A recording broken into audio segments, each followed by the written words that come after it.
nkugena ubugabo nkaburiye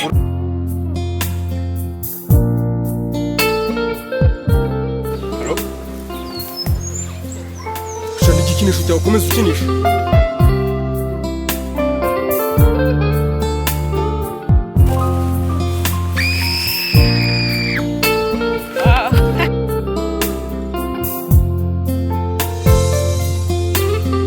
inshuti nari nkuziho rero njye sinari nzi ko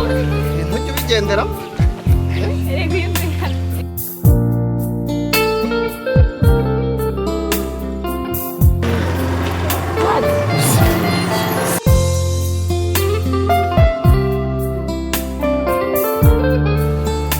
kara kagabo rero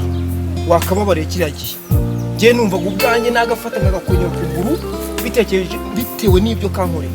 kakagukora nawe kakaguye mu kireho